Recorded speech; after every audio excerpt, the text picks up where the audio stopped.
Good morning, Your Highness, Excellencies, friends and colleagues. I would like to thank you for the opportunity to be here today. It's also an honor to join forces with Educated Child, an organization led by a woman who is an amazing role model, a woman who has shown such relentless dedication to getting every child in school. This is such an exciting day for us because it marks the beginning of a new era in my home country, Colombia.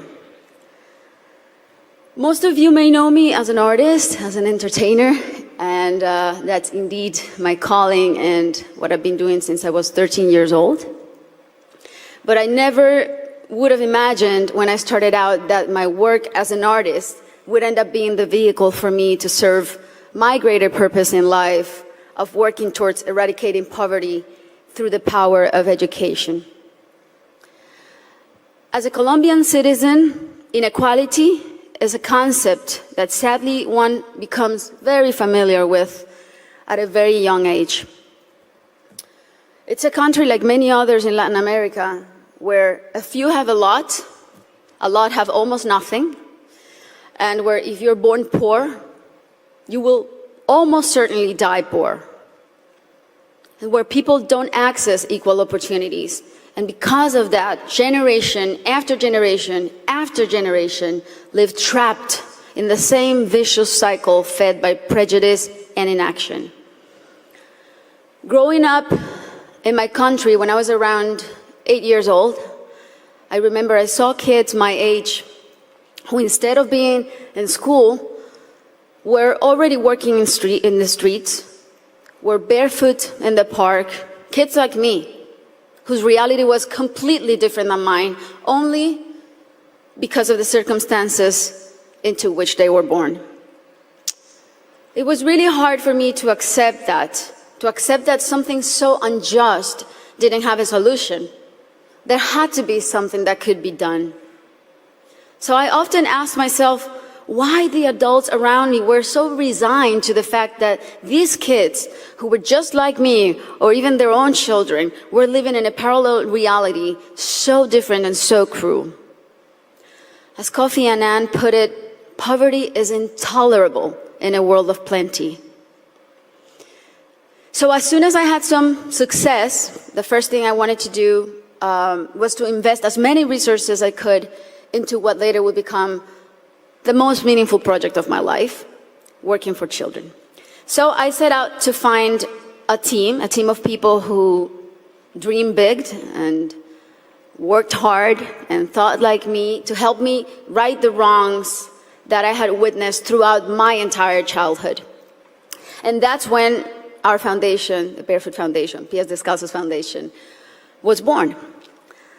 I knew, and I was only 18 years old then, but I knew that I wanted to focus on children and improving their lives, but I didn't know where to start. So I really felt that I needed to learn what the roots of inequality and low social mobility were. So I decided to study the reasons why children were working in the streets, or why some children were being recruited by the violent organizations like the paramilitary or the guerrillas. Why were so many children suffering from chronic malnutrition? And I realized that most of the issues that children face in my country had and have a common denominator: the lack of access to quality education. To me, it became crystal clear that education was the surest way to give all of these kids the best fighting chance of improving their circumstances in life, because education is the great equalizer.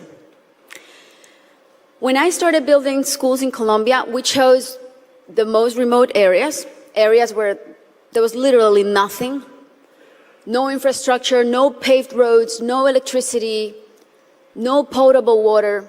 And we decided to build in those places, but not only build schools, but state-of-the-art schools. Schools with comprehensive models that included ECD programs, school feeding programs, parent and teacher training. And another very important part is we decided to engage the government as a strategic partner and made it nearly impossible for them to say no to doing their part by showing them results through our holistic model that really proved to work.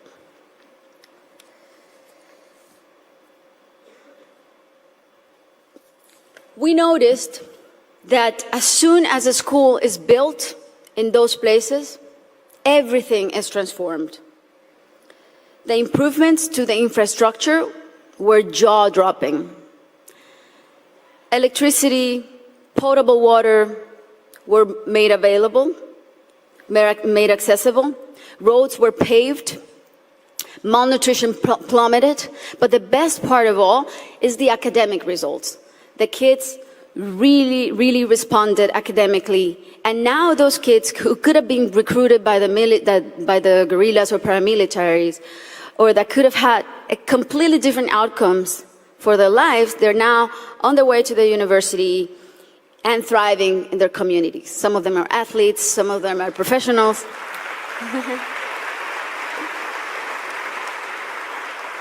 That's why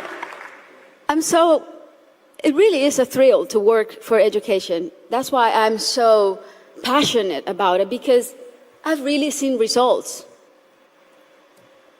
that are as palpable as this podium. And seeing all these success stories that have a name and a last name has been one of the most rewarding things I've done in my lifetime, even more so than winning Grammys, I think. Now,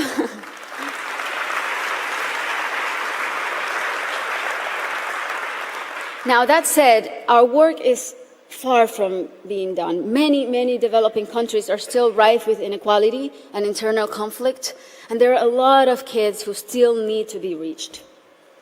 History is not only the past. History is made every day in the present. And what matters now is how we go forward and how we fix what's wrong. And that is the real challenge. This is the goal of the SDGs and what people like Her Highness and myself and so many more of you who are adamant about achieving are here for. Facts don't lie, and numbers show what an incredible return on investment a quality education provides. For instance, if all students in low-income countries left primary school with basic reading skills, 171 million people could be lifted out of poverty. Systemic change often begins from the bottom up rather than the top down. The government must take responsibility, and we should all put as much pressure as we possibly can, but the rest of all, the civil society, should also do their part.